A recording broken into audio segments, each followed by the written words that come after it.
Palavras do próprio Jesus. Já não os chamo servos, porque o servo não sabe o que o seu senhor faz.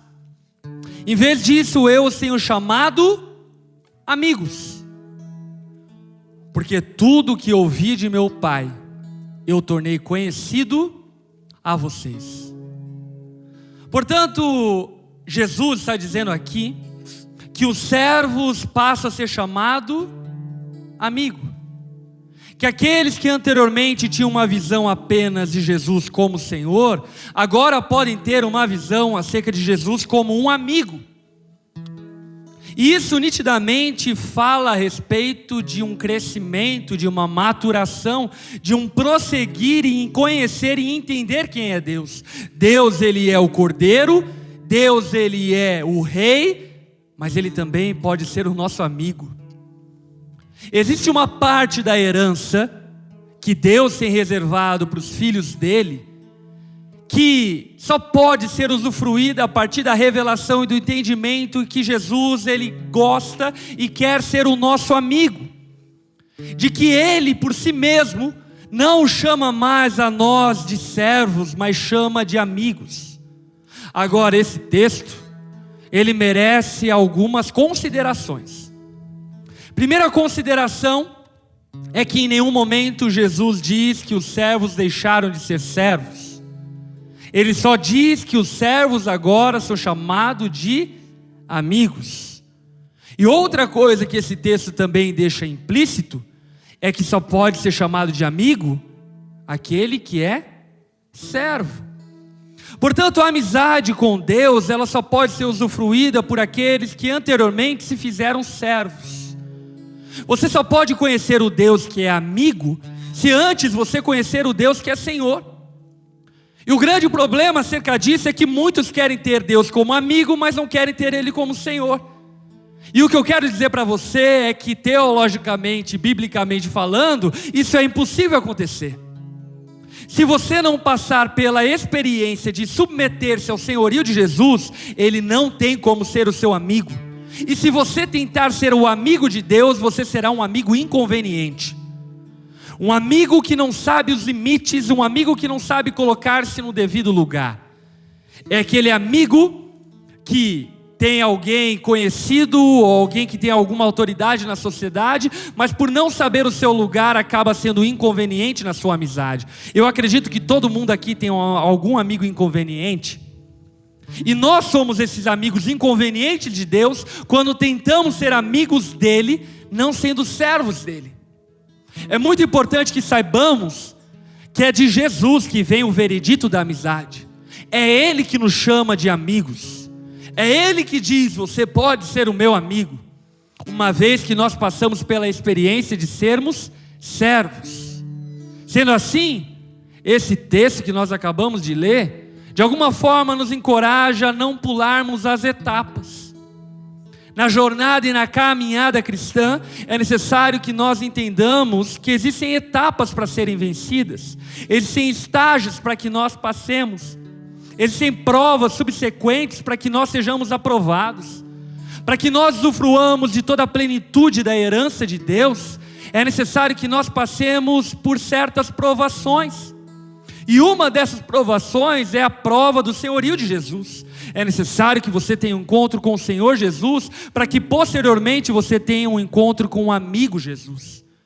E isso me faz lembrar de um cara, de um pai, Abraão, que creu em Deus, e crendo em Deus, a Bíblia diz que ele foi chamado amigo de Deus. Abraão foi chamado amigo de Deus por qual motivo? Abraão foi chamado amigo de Deus por alguns motivos.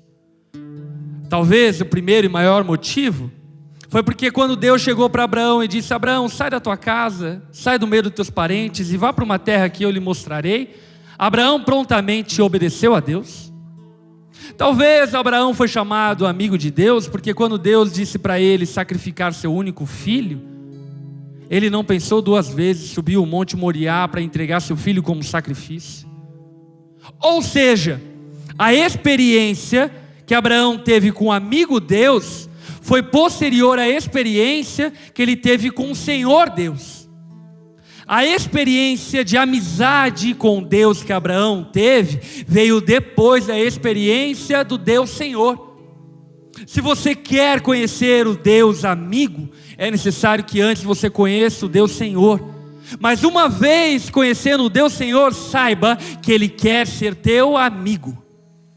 Que o Deus Todo-Poderoso sentado no trono do universo não é um Deus rabugento com uma barba branca, com um raio na mão, pronto para explodir a humanidade. Não! Deus, Ele é extremamente amigável. Deus ama a sua criação e quer se relacionar com a sua criação.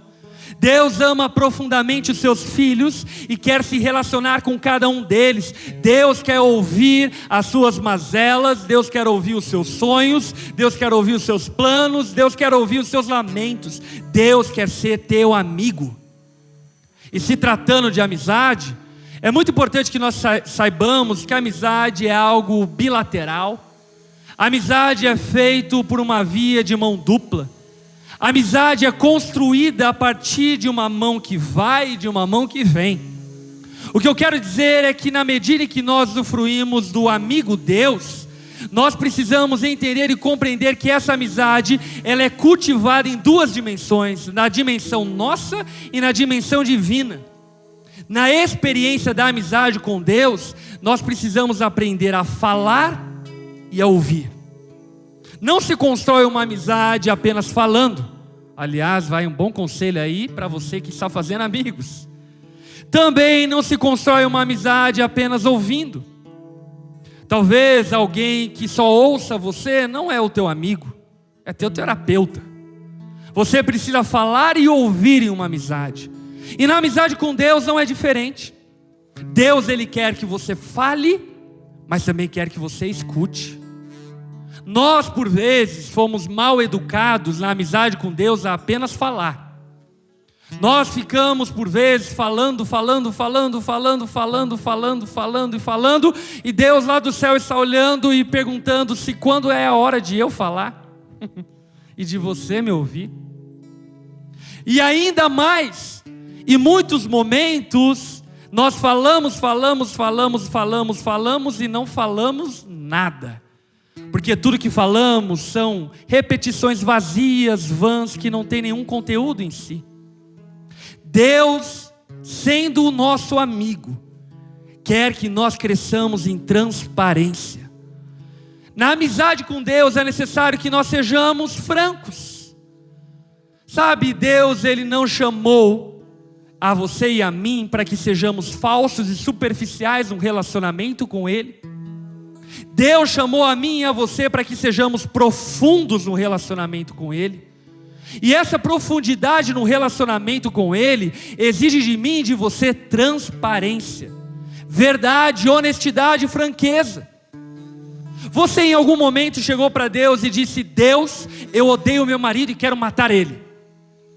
Você em algum momento chegou para Deus e disse: Deus, eu quero abandonar tudo, eu quero desistir de tudo. Você é transparente com Deus, ou você acha que se você disser as palavras erradas, Deus vai te condenar? Essa visão de que Deus vai te condenar por dizer as palavras erradas é de quem ainda não teve revelação de um Deus que gosta de ouvir o nosso coração.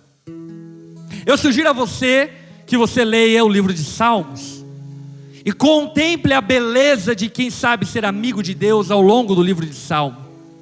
No livro de Salmos você vai ver em diversas ocasiões diferentes salmistas transparecendo todo o coração e lançando sobre Deus todo o seu coração. Eles não poupam nenhuma palavra, eles dizem tudo que está no seu coração. Eles dizem coisas duras como, por exemplo: Deus, por que você nos abandonou?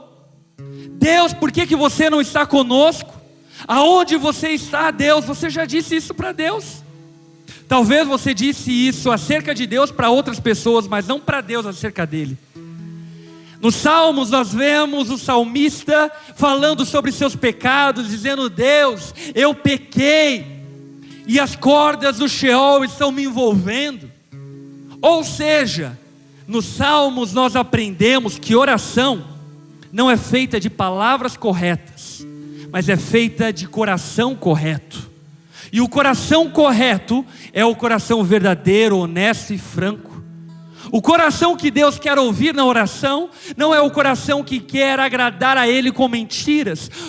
O coração que Deus quer ouvir na oração é o coração que tem abertura suficiente para falar tudo aquilo que está dentro dele. Deus quer ouvir aquilo que está no teu coração. Deus deseja que você seja transparente e seja honesto acerca dos dilemas, lutas, conflitos, desafios que você enfrenta. Na oração, na amizade com Deus, nós precisamos aprender a falar e a ouvir. Ouvir de Deus é tão fundamental quanto falar. E talvez você diga: pastor, ok, eu ouço Deus quando eu leio minha Bíblia. Amém. Eu também creio que Ele fala, e com certeza tudo que Ele fala está fundamentado na sua própria palavra. Porém, Deus é um Deus vivo. Deus é um Deus vivo que não apenas está vivo, mas está entre nós. Ele é Emanuel, Ele é Deus conosco.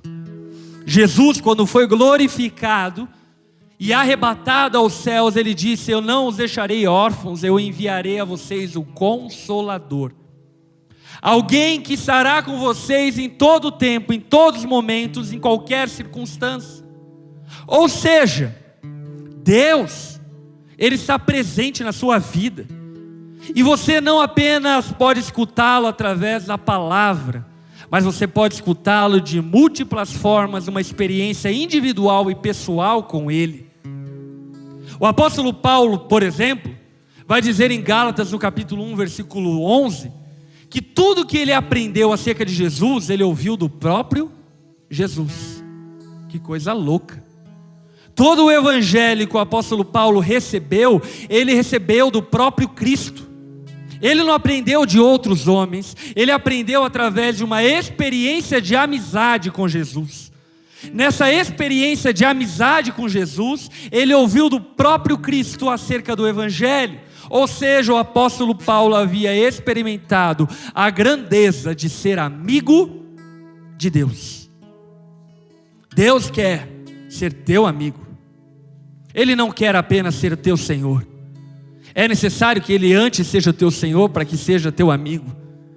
Mas Deus, Ele não nos criou para que sejamos escravos e robôs. Porque, aliás, se Ele tivesse nos criado para sermos escravos e robôs, Ele teria criado robôs.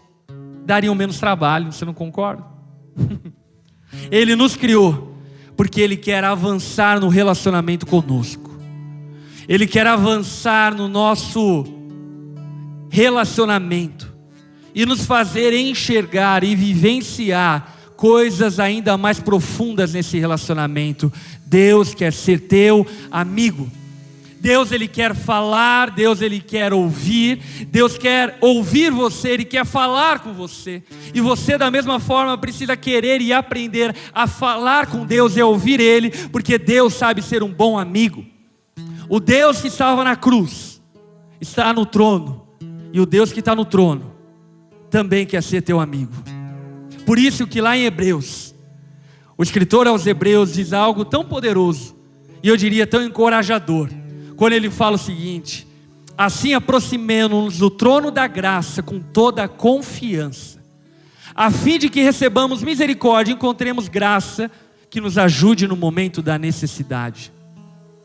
O escritor aos Hebreus está dizendo: ei, chegue no trono da graça com toda a confiança, porque você é amigo de Deus. Entre na corte do rei, entre na sala do rei com confiança, porque o rei que está sentado no trono é teu amigo. Ele gosta de você, ele gosta de te ouvir falar, ele tem prazer em conversar com você. Tenha toda a confiança em se aproximar do Deus que quer ser teu amigo, porque Ele de fato é um bom amigo. E aliás, para encerrar, eu diria para você que talvez a carência que você tenta suprir em outras amizades, na verdade você está buscando a amizade de Deus, a amizade perfeita, daquele que sabe ser um bom amigo, guardar segredos como ninguém sabe guardar, te dar conselhos como ninguém sabe dar, te corrigir e ser verdadeiro como talvez nenhum amigo teu saiba te dar e oferecer. Porque no fim das contas, Deus é o melhor amigo que você pode ter.